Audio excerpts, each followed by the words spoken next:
Our guest today is Robert Bob Okello, co-founder and director of Maarifasasa. Robert was the first person in his village to own a laptop and built the first digital learning hub in his community. He designed his own degree program at the University of Oklahoma, graduating as the first person with a degree in African Development Engineering and a minor in Entrepreneurship. Despite nearly dropping out of school due to financial hardships, he became the top student in Uganda, winning scholarships for his education. In his talk, Upskilling Africa's Youth, Lessons from My Entrepreneurial Odyssey, Robert shares how Maarifasasa, which started as a summer project in a family garage, has upskilled over 5,000 youths in digital skills and helped nearly 1,000 find digital jobs post-COVID-19.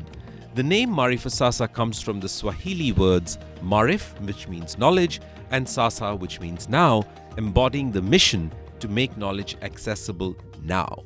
Let's dive into Robert's inspiring journey and hear his insights on upskilling Africa's youth. Enjoy the conversation.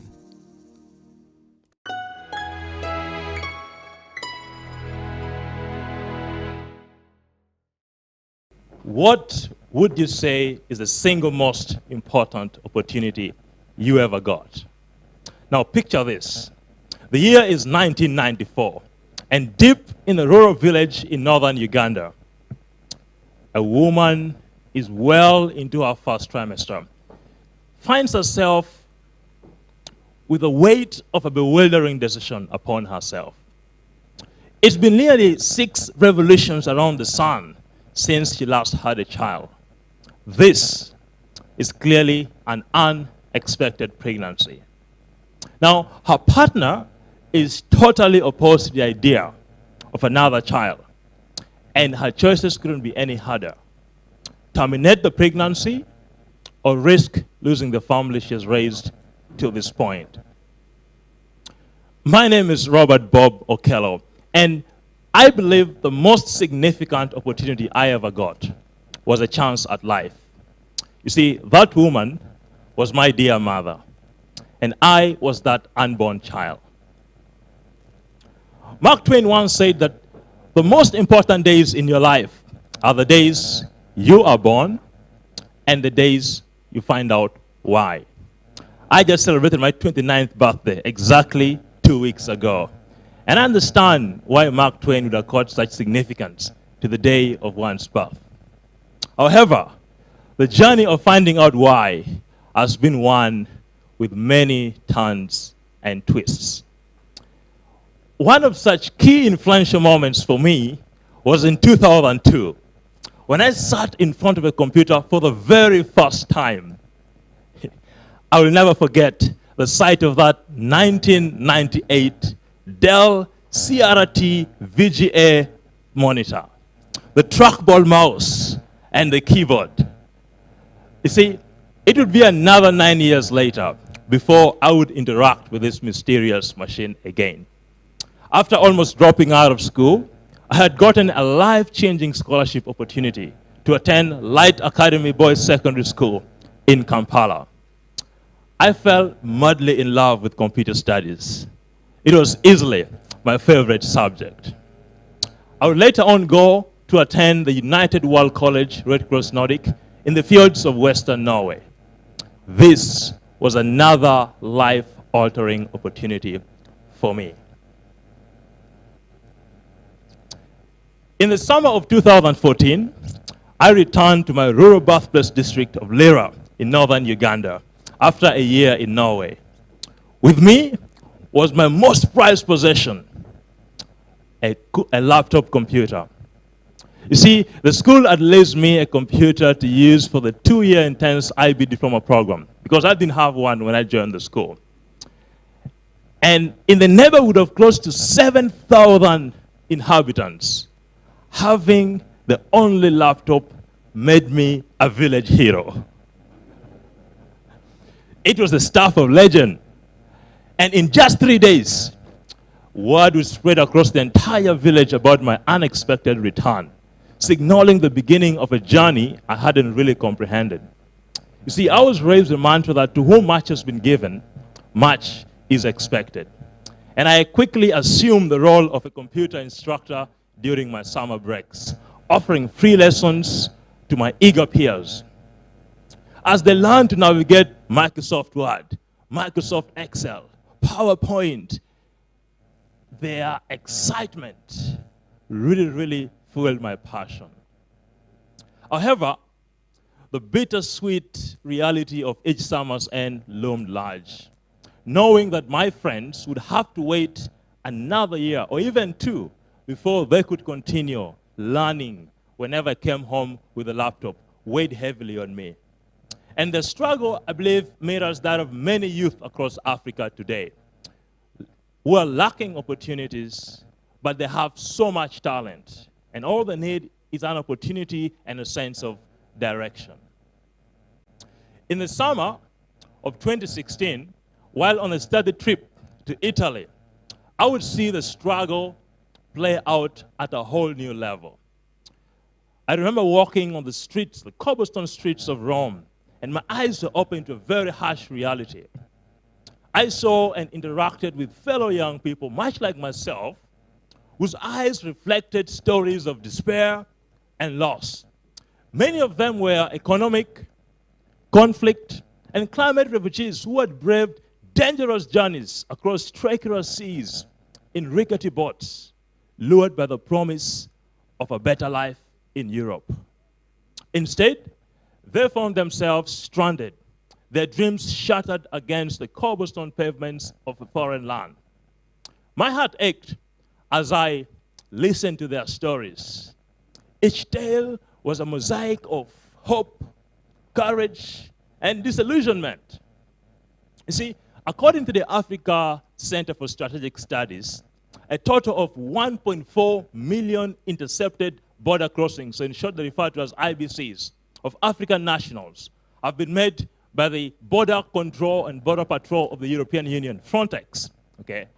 This translates into an average of about 91,000 Africans per year trying to cross the Mediterranean to Europe. Now, I know firsthand what it means to have a life-changing opportunity. And having seen this, I couldn't simply stand by and do nothing about it. Armed with the belief in the transformative power of access to technology, I vowed to take action to empower fellow Africans, young people like myself, starting in my village, one laptop at a time. I imagined a world where young Africans could find dignified employment opportunities without risking their lives on perilous journeys. This vision became the seed for what is today Maarifasasa. Now, I will confess, there are many things I've done willingly, like jumping off the bridge at Victoria Falls. But I did not choose to become an entrepreneur. Entrepreneurship chose me, and I couldn't say no. This is my team. At Maarifasasa, we're on a mission to upskill Africa's young talent with employable digital skills and connect them to global earning opportunities. We collaborate with industries and mentors around the world to deliver them with practical training programs. And then we're able to do this as well virtually and in person as well. Our global employment partners then on the other side will recognize this talent and actually hire them as freelancers and remote virtual assistants. So far, we have already, as Naveen mentioned, already trained about 5,000 young people across Uganda, and now we have expanded across Africa actually. And out of this, 1,300 of them are actually freelancers. And to date, we have successfully matched close to 1,000 young people with global employment opportunities, contributing to their career growth, but also their economic well-being. Now, the journey so far has been full of quite a number of lessons, and I will share just a few with you. First, never test the depth of a river with both feet. In the spring of 2018, after my junior year at the University of Oklahoma, I spent all my minuscule savings and bought a one-way ticket back to Uganda. I would use this gap year to validate all the assumptions that I had reconnect with my roots, and plug myself into the entrepreneurial ecosystem in Uganda. Now, having spent about 6 years up to this point living abroad, this was a very necessary step for me to begin to transition and perhaps figure out my return to Africa in pursuit of my African dreams. I interned at the then African Business Institute as a junior technology consultant, and I worked on an exciting agricultural blockchain project that taught me so much. The gap year taught me a lot about myself. It helped me to meet some incredible destiny shapers, and most importantly, it got me to a place of unshakable confidence about my return to Uganda. It helped me assess how deep the river was before I dove all in. Secondly, if you really want to get people excited about learning to fish, show them the lake first. It is time to move on from training-only programs and focus on matching Africa's skilled talent with the right opportunities to gainfully earn from those skills. You see, after training a few thousand young people in Uganda alone, it became clear to us that we were actually contributing to the problem of overtrained young people with no jobs. There are so many university graduates who can attest to this problem. So we quickly turned our focus to job placements and talent matching. The result? With a clear pathway to earning, young people are more excited about learning. Indeed, the right incentives really do matter. Now, talking about incentives, the third part of wisdom comes to mind. The pursuit of perpetual win-win-win scenarios is the future of entrepreneurship in Africa. Winner-take-all business tactics, I believe, are diabolically un-African. You see, one of the most profound philosophies in my entrepreneurial dealings has been the Ubuntu philosophy. A person is a person through other persons. And as an entrepreneur, I believe a business is a business through the people it serves. When we started thinking about how we would monetize our job placements function of the business, we took it very, very seriously to ensure that everyone was winning in this process. We had to create a win-win situation. We could only win when our talents and their clients win. And by design, we only make money when our talents are making money, creating and unlocking value for their clients. And I believe this is what has created a very strong sense of shared humanity among ourselves, but also a great culture of collaboration.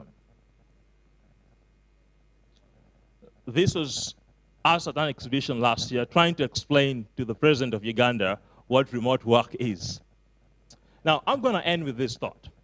I believe that in order to realize the dream of an integrated, prosperous, and peaceful Africa driven by its citizens and representing a dynamic force in the international arena, we must invest in Africa's most precious resource, its youth populations.